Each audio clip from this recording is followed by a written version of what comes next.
Big TV భక్తి సమాచారం WhatsApp ఛానల్లో జాయిన్ అవ్వండి. అన్ని విశేషాలు ఎప్పటికప్పుడు తెలుసుకోండి.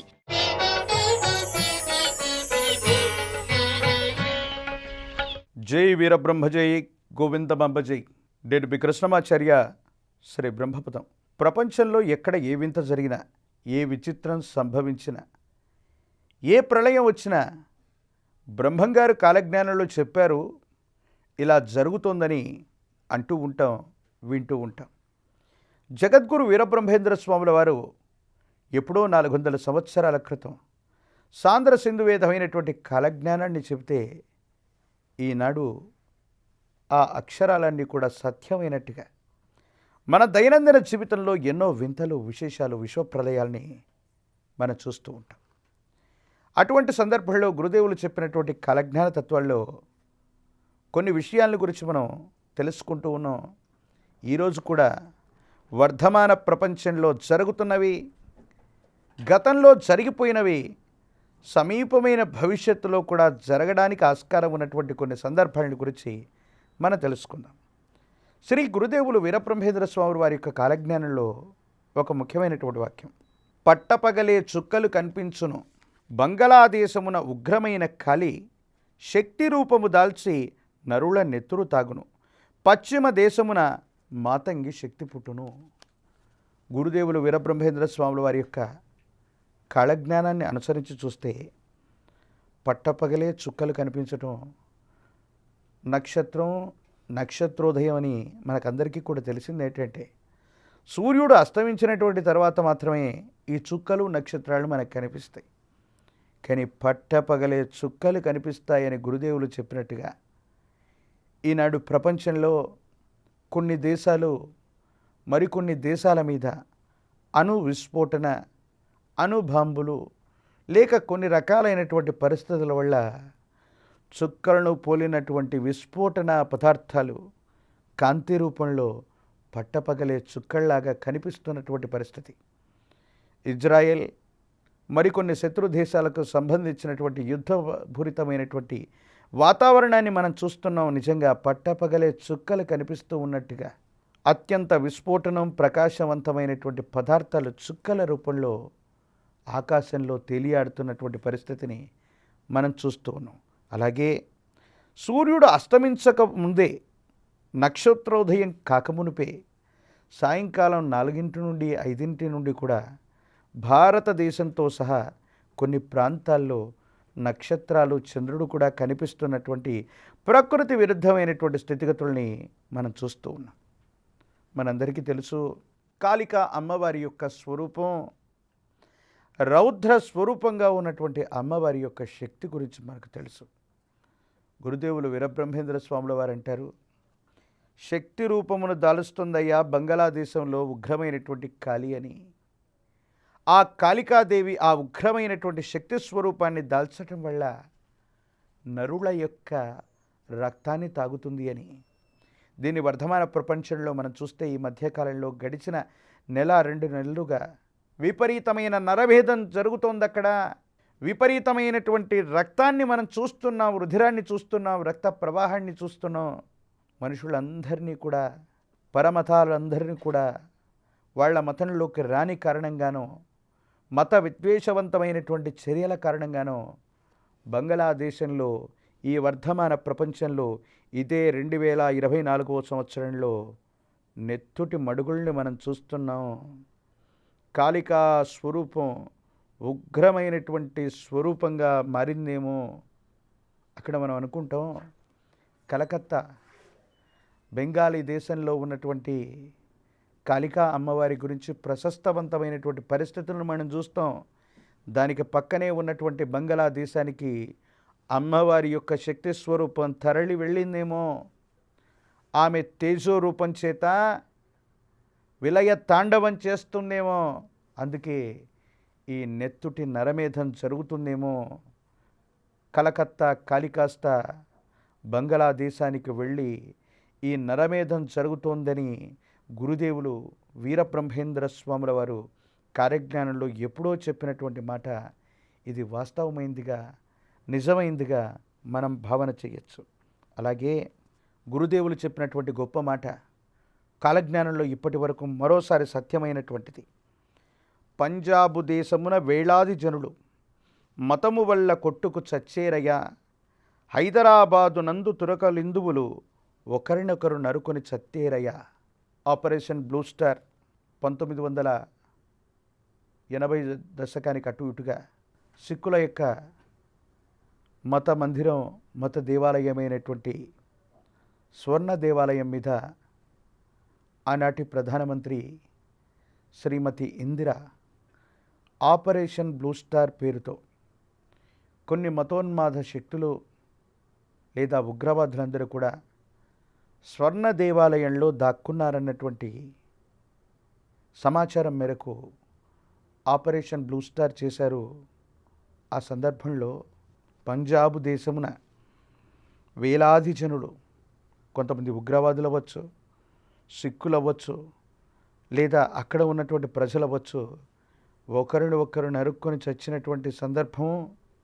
పైగా ఆపరేషన్ బ్లూ స్టార్ వల్ల వేలాది మంది చనిపోయారన్నటువంటి బహిరంగ రహస్యాలు మనందరికీ కూడా తెలుసు.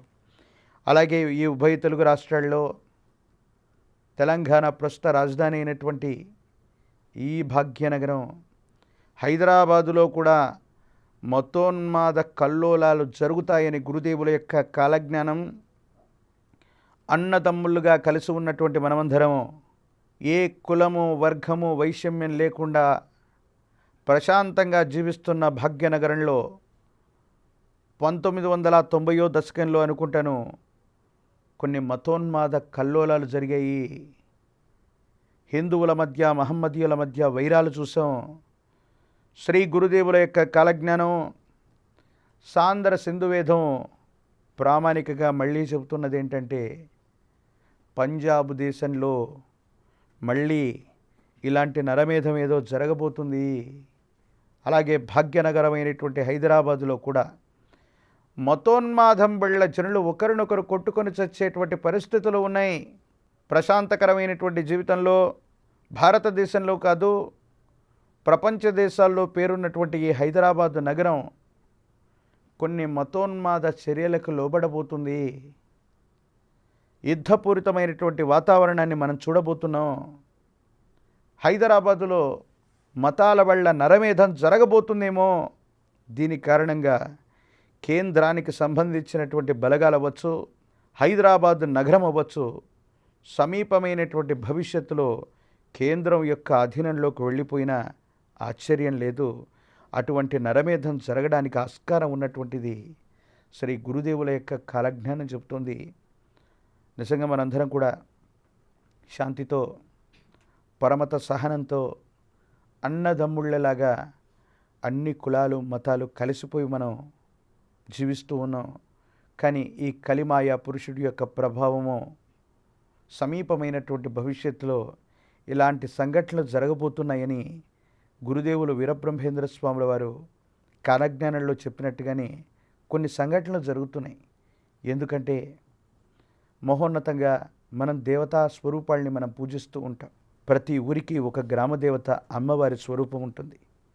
కొన్ని గ్రామాలన్నిటికీ ఒకే అమ్మవారు ఉంటుంది. ఎవరమ్మా ఈవిడంటే, మా ఊరిలో ఉండే అమ్మ, మా ఊళ్ళమ్మ అంటూ ఆవిడని మనం కొలుస్తూ ఉంటాం.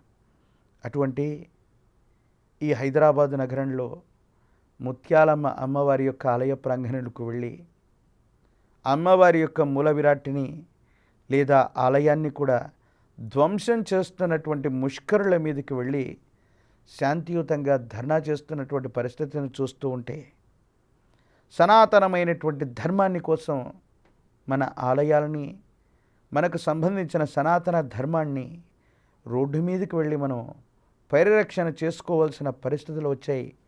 గురుదేవులు వీరబ్రహ్మేంద్ర స్వాముల వారి కాలజ్ఞానంలో చెప్పినట్టుగా సనాతన ధర్మానికి పట్టుకొమ్మలైన ఆలయాలు అవ్వచ్చు, హిందుత్వానికి సంబంధించిన సంస్థలు అవ్వచ్చు, వీటినన్నింటినీ కూడా కొంతమంది వ్యక్తులు ఆక్రమించుకున్నటువంటి పరిస్థితులను మనం చూస్తున్నాం. మన ఆలయ ప్రాంగణాల్లో అప్పుడప్పుడు ఇలాంటి మూర్ఖుల వల్ల, మత ఛాందస్సుల వల్ల కొన్ని ఇబ్బందులు జరుగుతూ ఉన్నాయి. ఇది ఇలా పెరగటం హిందువుల మధ్య, వేరొక మతానికి మధ్య యుద్ధపూరితమైనటువంటి వాతావరణం ఈ భాగ్యనగరంలో రాబోతుంది. ఒకరినొకరు అల్లకల్లోలమయ్యేటువంటి పరిస్థితులు ఉన్నాయని గురుదేవులు వీరబ్రహ్మేంద్ర స్వాముల వారి యొక్క కాలజ్ఞానంలో చెప్పబడింది. కాబట్టి సమీపమైన భవిష్యత్తులో పంజాబ్ రాష్ట్రంలోనూ అలాగే భాగ్యనగరం అయినటువంటి హైదరాబాదులోనూ మతాల పేరుతో ఉన్మాదాలు పెరిగిపోయి జనాలందరూ కొట్టుకు చచ్చేటువంటి పరిస్థితి ఉందన్నది గురుదేవుల యొక్క సాంద్ర సింధు వేదమైన కాలజ్ఞానం చెబుతోంది.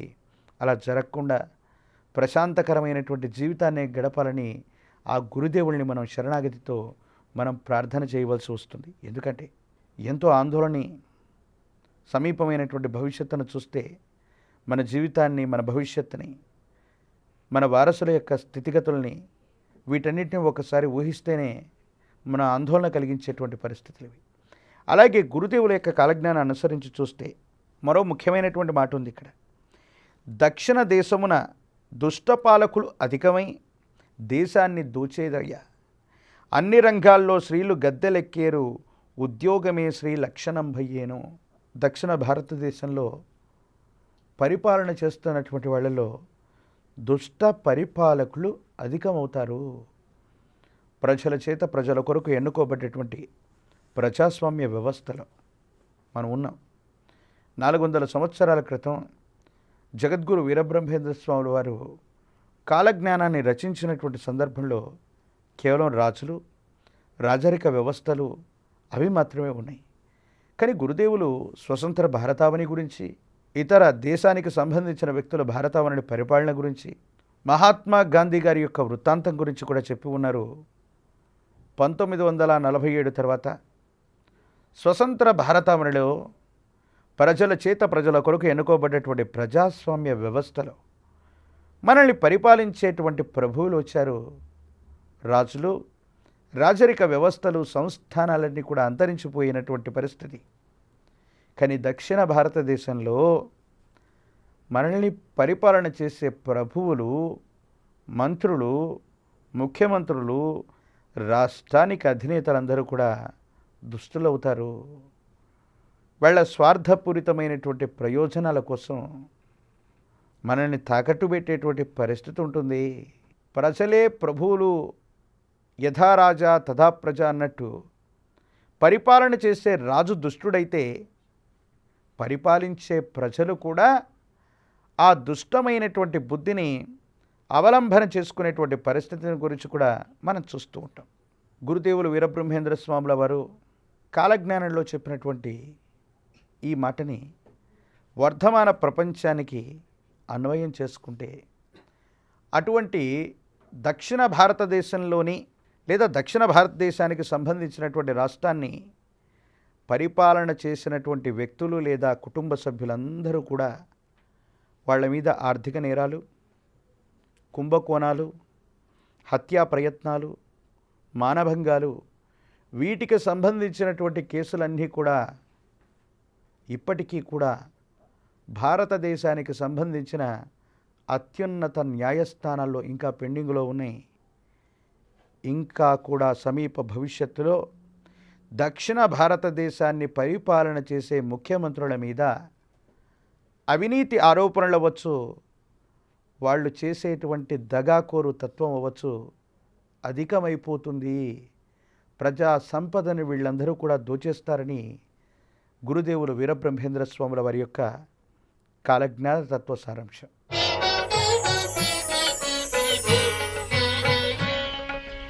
ప్రతి కార్యక్రమంలో కూడా ఒక ప్రముఖుడి యొక్క సమీపమైన భవిష్యత్తులో వారి జీవితంలో చోటు చేసుకోబోయేటువంటి కొన్ని అంశాలని జ్యోతిష్యపరంగాను, ప్రాచీన సంఖ్య మరియు విశేషవంతమైన వీరబ్రహ్మేంద్ర స్వాముల వారి యొక్క ఉపాసనా ఫలంగాను వారి భవిష్యత్తును గురించి తెలుసుకోబోయేటువంటి ప్రయత్నాన్ని మనం చేస్తూ ఉన్నాం. ఈరోజు ప్రశ్నశాస్త్రం, ప్రాచీన సంఖ్య, గవ ప్రశ్న ద్వారా ఆంధ్రప్రదేశ్ మాజీ ముఖ్యమంత్రి వర్యులు శ్రీ వైఎస్ జగన్మోహన్ రెడ్డి గారి యొక్క భవిష్యత్తులో ఏం జరగబోతుందన్నటువంటి అంశాన్ని గురించి మనం తెలుసుకునేటువంటి ప్రయత్నం చేద్దాం. సమీపమైన భవిష్యత్తులో ప్రస్తుతానికి వైఎస్ఆర్ కాంగ్రెస్ పార్టీ కేవలం 11 స్థానాలకు మాత్రమే పరిమితం అయిపోయి ప్రతిపక్ష హోదా కూడా లేనటువంటి పరిస్థితులు అక్కడ ఉంది. ఎన్నో ఆరోపణలు చూస్తున్నాం. వైఎస్ జగన్మోహన్ రెడ్డి గారి యొక్క జీవితానికి సంబంధించి అవినీతి ఆరోపణలు అవ్వచ్చు, ఈడీ కేసులు అవ్వచ్చు, సిబిఐకి సంబంధించినటువంటి కేసులు అవ్వచ్చు, వారి మీద వారికి సంబంధించిన కుటుంబ సభ్యుల మీద ఉన్నటువంటి ఆరోపణలన్నీ కూడా చాలా ఎక్కువ అవుతున్నటువంటి పరిస్థితిని మనం చూస్తున్నాం. వారి యొక్క భవిష్యత్తులో ఏం జరగబోతుందన్న అంశాన్ని గురించి మనం తెలుసుకుందాం. ప్రతిసారి నేను చెబుతూ ఉంటాను, ప్రశ్న వేస్తున్నటువంటి సందర్భంలో రాహు సంఖ్య అయినటువంటి 4, కేతు సంఖ్య అయినటువంటి 7 కొన్ని ప్రత్యేకమైన ఫలితాన్ని నిర్దేశిస్తాయి. ఎప్పుడు మనం ప్రశ్న వేసిన రాహు సంఖ్య అయినటువంటి 4 వస్తే ఇది చాలా ఇబ్బంది కలిగించే స్థితి అని కానీ, ప్రతికూలవంతమైనటువంటి పరిస్థితి అని కానీ మనం అర్థం చేసుకోవచ్చు. కేతు సంఖ్య అయినటువంటి 7 కొన్ని ఇబ్బందులు, పరిస్థితుల వల్ల కొన్ని ప్రత్యేకమైనటువంటి ఫలితాలు నిర్దేశిస్తుంది. మిగతా అంకె ఏదొచ్చినా దాని యొక్క ప్రభావాన్ని నేను చెప్తాను, కానీ ఎటువంటి పరిస్థితుల్లో 4 సంఖ్య రాకూడదు. ప్రశ్న వేసినప్పుడు 4 సంఖ్య వస్తే ఇది చాలా ఇబ్బందికరమైనటువంటి పరిస్థితులు దాపురించబోతున్నాయని మనం అర్థం చేసుకోవాలి. శివాయ బ్రహ్మణే నమ, వీరబ్రహ్మేంద్ర స్వామినే నమో నమ. ఓం హ్రీం క్లీం శ్రీం శివాయ బ్రహ్మణే నమ, వీరబ్రహ్మేంద్ర స్వామినే నమో నమ. వచ్చినటువంటి అంకె 6. ఇది శుక్ర భగవానుడికి సంబంధించినటువంటిది. శ్రీ వైఎస్ జగన్మోహన్ రెడ్డి గారి యొక్క జాతకంలో సమీపమైన భవిష్యత్తులో న్యాయపరమైనటువంటి చిక్కులవచ్చు, అధికారయుక్తమైనటువంటి ముఖ్యమంత్రి పదవి లేదా స్థానం అవ్వచ్చు, మళ్ళీ వారు ఆ స్థితిలోకి రావటానికి, ఆ విధమైనటువంటి స్థితిగతుల్లోకి రావటానికి ఒక స్త్రీ సంబంధమైనటువంటి వ్యక్తే మంచో చెడో కలిగించే అవకాశం ఉంది. వైఎస్ జగన్మోహన్ రెడ్డి గారి యొక్క జాతకంలో 6 సంఖ్య అభిప్రాయ భేదాలకు కారణమవుతూ ఉంటుంది. న్యాయపరమైనటువంటి అంశాలు, చట్టపరమైనటువంటి వ్యవస్థలకు సంబంధించిన విషయంలో కొన్ని ఇబ్బందులు ఎదుర్కొనేటువంటి అవకాశం ఉంది. స్త్రీ సంబంధమైనటువంటి వ్యక్తులు, ప్రత్యేకించి మనందరికీ తెలిసినటువంటి అంశం, వారి సోదరైనటువంటి షర్మిల గారితోనూ, మరో సోదరైనటువంటి వైఎస్ సునీత గారితోనూ వారికి కొన్ని విభేదాలు ఉన్నాయని మనం చూస్తుంటాం మీడియాలో, సోషల్ మీడియాలో. ఇవి తారాస్థాయికి చేరుకుంటాయి. వారితో ఏర్పడ్డటువంటి భేదం కారణంగా, వాళ్ళ యొక్క కన్నీళ్ళ కారణంగా వైఎస్ జగన్మోహన్ రెడ్డి గారికి మరిన్ని న్యాయపరమైనటువంటి చిక్కులు వచ్చేటువంటి అవకాశం ఉంది. సమీపమైన భవిష్యత్తులో వారు కొన్ని ఇబ్బందులు పడేటువంటి పరిస్థితులు, న్యాయపరమైనటువంటి చిక్కులు కలిగించుకునేటువంటి స్థితిగతులు వారి జీవితంలో జరగబోతున్నాయి. ప్రత్యేకించి ఆరుద్ర నక్షత్రం, మిథున రాశి, గోచారవశాత్తు వారి యొక్క జాతకంలో దేవగురు అయినటువంటి బృహస్పతి వృషభంలో వ్యయస్థానంలో ఉన్నటువంటి గురుబలం లేనటువంటి సంఘటనలు మనం చూసాం. ఆ సందర్భంలోనే ఎన్నికలకు వెళ్ళటం, ఆ సందర్భంలోనే ఎన్నికల్లో తీవ్రమైనటువంటి పరాభవాన్ని చూసిన పరిస్థితి నుండి ఈ రకమైనటువంటి న్యాయపరమైనటువంటి చిక్కులు మరిన్ని రాబోతున్నటువంటి సందర్భాన్ని మనం చూడొచ్చు. ప్రత్యేకించి శ్రీమతి వైఎస్ భారతి గారు, శ్రీమతి వైఎస్ విజయమ్మ గారు, షర్మిల గారు, సునీత గారు, వీరందరూ కూడా వైఎస్ జగన్మోహన్ రెడ్డికి సంబంధించినటువంటి కుటుంబ సభ్యులైనప్పటికీ వీళ్లలో కొంతమంది వ్యక్తులు అత్యంత అనుకూలంగాను, కొంతమంది వ్యక్తులు రక్త సంబంధికులైనప్పటికీ కూడా ప్రతికూలంగాను, వారు ప్రవర్తించే తీరును బట్టి, వారు తీసుకునేటువంటి నిర్ణయాలను బట్టి న్యాయపరమైనటువంటి విషయాల్లో మరికొన్ని ఇబ్బందుల్ని పొందబోతున్నారంటాం ఇది వాస్తవం. ప్రత్యేకించి శుక్రుడు ప్రశ్నాశాస్త్రాన్ని అనుసరించి చూస్తే రక్త సంబంధాలకు సంబంధించిన పరిస్థితిని చెప్తుంది. రక్త సంబంధికులైనటువంటి వారి యొక్క చిన్నాన్నగారికి సంబంధించినటువంటి మరణం ఒక మిస్టరీగా మారి ఉంది. అది సాధారణమైనటువంటి మరణం కాదని, హత్యా ప్రయత్నమని పోలీసులు, వ్యవస్థలు ఇప్పటికే నిర్ధారణ చేస్తూ ఉన్నాయి. దోషులెవరో ఇప్పటికీ తెలియనటువంటి పరిస్థితిని కూడా మనం చూస్తూ ఉన్నాం. ఇటువంటి వాటిలో కూడా వైఎస్ జగన్మోహన్ రెడ్డి గారి సోదరీమైనటువంటి సునీత గారు కొంతమంది వ్యక్తుల మీద, కుటుంబ సభ్యుల మీద కూడా అనుమానాలు వ్యక్తం చేస్తున్నటువంటి పరిస్థితిని మనం చూస్తూ ఉన్నాం. రక్త సంబంధీకులతో ఏర్పడ్డటువంటి విభేదాలు న్యాయపరమైనటువంటి చిక్కులకి శ్రీ వైఎస్ జగన్మోహన్ రెడ్డి గారి యొక్క భవిష్యత్తులో కారణం కాబోతున్నటువంటి అంశాన్ని గురించి మనం తెలుసుకోవచ్చు. మాన్య మాజీ ముఖ్యమంత్రి వర్యులు శ్రీ వైఎస్ జగన్మోహన్ రెడ్డి గారి యొక్క జాతకంలో ఇటువంటి తీక్షణమైనటువంటి ఇబ్బందులు ఉన్నాయి కాబట్టి అతి తాంత్రిక సంబంధమైనటువంటి విధి విధానంలో కాలభైరవ తంత్రాన్ని అవలంబించటం వల్ల ఈ తీవ్రమైనటువంటి ఇబ్బందులు, సమస్యలు, ప్రతిబంధకాల నుండి బయటపడగలిగినటువంటి పరిస్థితులు కనపడుతూ ఉంటాయి. మరో చక్కని విషయంతో వచ్చే కార్యక్రమంలో మళ్ళీ కలుసుకుందాం. అంతవరకు స్వస్తి. జై వీరబ్రహ్మ జై గోవిందమాంబ జై.